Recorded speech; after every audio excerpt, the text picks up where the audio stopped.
घटक दल बोल रहे हैं, बीजेपी नहीं बोल रही है। बोलिए। देखिए अमित जी, अगर आप डिबेट करवाते हैं तो कम से कम स्टूडियो में ऐसे लोगों को मत बुलाइए जो डिबेट को हाईजैक करें और आपकी जगह सवाल पूछना शुरू कर दें।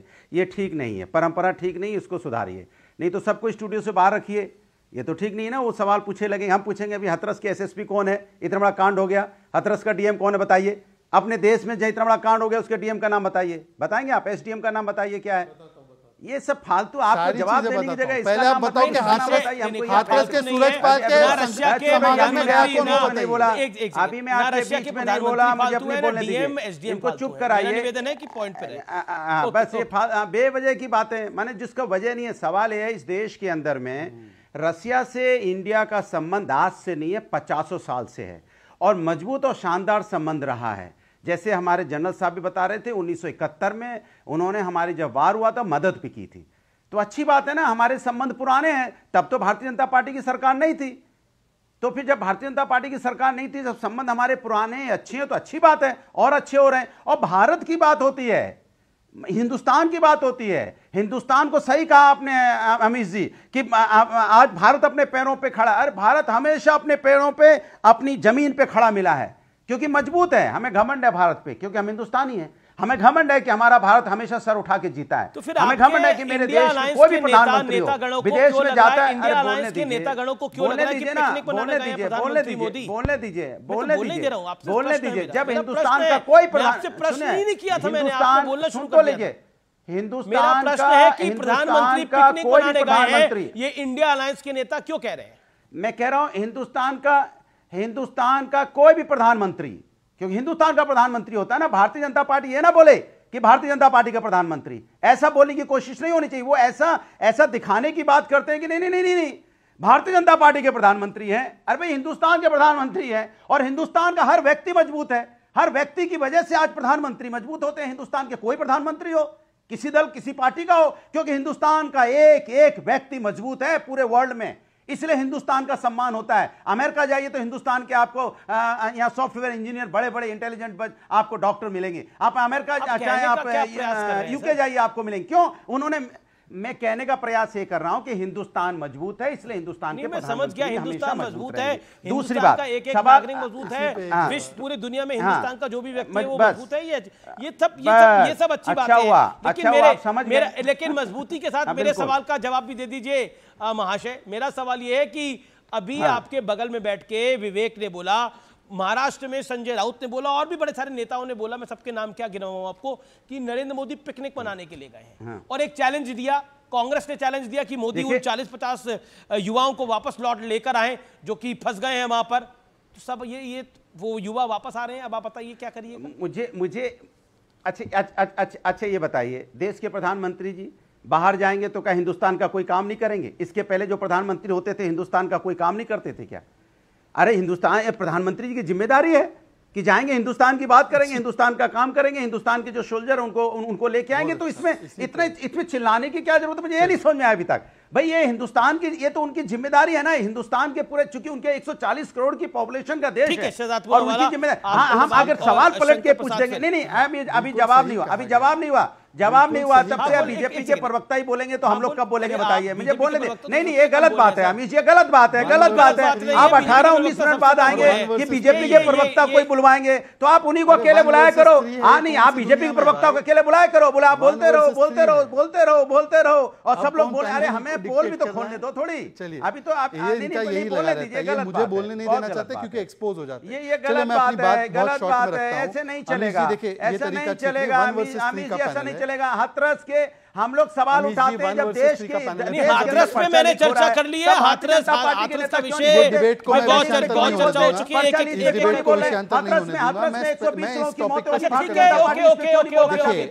मेरा निवेदन है, चीखा चिल्ली का काम मैं ऑडियो डाउन करो, जिससे मैं बात जिसको मैं बोलूं उसकी का ऑडियो अप हो, कि सदात्मक वाला का 40 सेकंड के लिए ऑडियो अप किया जाए। नैतिकता है आपकी पत्रकारिता क्या? देखिए कुछ लोगों ने बोला कि भारत मजबूत है, भारत की बात होनी चाहिए, प्रधानमंत्री भारत की बात करे, कौन सी बड़ी बात है? बिल्कुल सही कहा। पर जब एक सांसद भारत के बाहर जाकर यह कहे कि भारत के लोकतांत्रिक संस्थाओं में हस्तक्षेप होना चाहिए, जब भारत का एक सांसद जो आगे जाके नेता प्रतिपक्ष बनता है वो वकालत करे कि भारत की संस्थाएं ठीक से नहीं चलती है, भारत की सेना के मनोबल पर चोट करते हुए सर्जिकल स्ट्राइक और बालाकोट पर सवाल उठाए, तब ऐसे व्यक्ति को क्या कहेंगे? और मैं एक सिंपल और एक स्पेसिफिक सवाल पूछना चाहता हूं। यहां पर बैठे हुए विवेक जी के मैनिफेस्टो में लिखा है कि क्वाड संबंध खत्म करो, अमेरिका के साथ संबंध खत्म करो और चीन के साथ वार्ताएं बढ़ाओ, उसी चीन के साथ जिसको स्वर्गीय मुलायम सिंह यादव जी ने कोट अनकोट भारत का सबसे बड़ा दुश्मन कहा था, और उसी चाइना की कम्युनिस्ट पार्टी के साथ कांग्रेस का एमओयू भी है, और 100वीं सेंटेनरी सेलिब्रेशन के टाइम पर लेफ्ट के नेता गलवान के बाद उनके साथ गलवैया करने गए थे। अब अनुराग जी इस पर बताइए कि क्या स्वर्गीय मुलायम सिंह यादव जी इस पर क्या अपना वक्तव्य प्रकट कीजिए इस पर। विवेक जी देन शंकर प्रसाद जी। नहीं, स्वर्गीय मुलायम सिंह यादव जी क्या कहते थे चीन के विषय में, और ये क्या कह रहे हैं? बोलने दिया जाएगा कि नहीं? ओके, बाकी सबके audio on. Vivek ji 40 second. Vivek ji देखिए, स्वर्गीय मुलायम सिंह यादव जी से एबी वर्धन जी की मेमोरियल मीटिंग थी जब मैं आखिरी बार मिला था मुलायम सिंह जी से। मुलायम सिंह जी को लेफ्ट का भरपूर समर्थन, रिस्पेक्ट हमेशा रहा। एक समय ऐसा था जब प्रेस चीन के विषय पे क्या बोला है कि कॉमरेड हरकिशन सिंह सुरजीत का, प्लीज ये कीप क्वाइट। चीन के विषय पे आपका मैनिफेस्टो और उनकी राय वो बताइए ना भाई साहब। I am coming to it, will you come ना, then come to it. Are you the anchor? So keep shut. नहीं, कीप शट का सवाल नहीं है। मैं अपनी बात रखूं तो 10 बार ही टोकेंगे और आप पूरी दुनिया का ज्ञान बांटेंगे। चलिए ना, पॉइंट पे आइए ना। चाइना के विषय में क्या लिखा है मैनिफेस्टो में? I am coming to the point. Come to the point. Who are you to decide? I will speak. अच्छा, तो आप बोलिए फिर, यहाँ पे आप बात करना शुरू कर दीजिए आपके मार्क्सिज्म का। जब मार्क्सिज्म की क्लास थोड़ी लगा रखी है पत्रकार। अरे प्लीज कीप क्वाइट। अरे यार बचकाना मत करो, थोड़ा सा भारत का मार्क्सिज्म की क्लास नहीं है, वो जेएनयू के कैंटीन में जाकर आप पढ़ाओ, यहाँ पर विषय पर बात करो। बेटा ऐसा है, तुम वापस स्कूल के बच्चों, बेटा ऐसा है, बंगाल में टिके नहीं, त्रिपुरा में रहे नहीं, केरल में अभी बचे नहीं। आप बताइए, आप बचे कहाँ? आप बचे कहाँ हो भाई साहब? चलिए अब मुझे लगता है कि मुझे मत सिखाओ। I need to speak अभी। चाइना पे आपका स्टैंड क्या है? ओके, एक वैलिड सवाल था विवेक जी, एंड यू आर आप एक सीजन्ड आदमी है, तो मुझे 40 सेकंड दिया जाए ना सर। उस प्रश्न का जवाब दीजिए। वैलिड सवाल था कि क्या आपने बोला प्रधानमंत्री पिकनिक के लिए गए, आप फिर शहजाद का एक वैलिड पॉइंट था, उसका जवाब।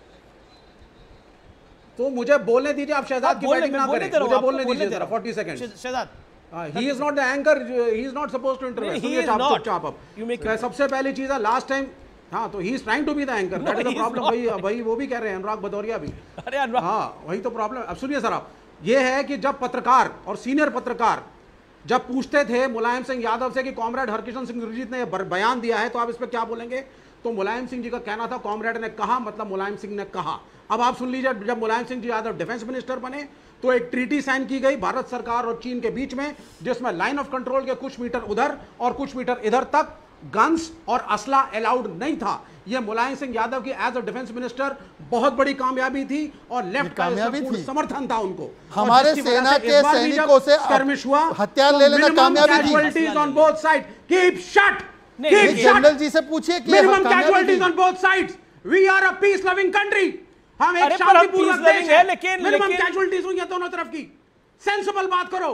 तो अमेरिका के साथ ओके, शंकर प्रसाद, मुझे शंकर प्रसाद जी के पास जाना है।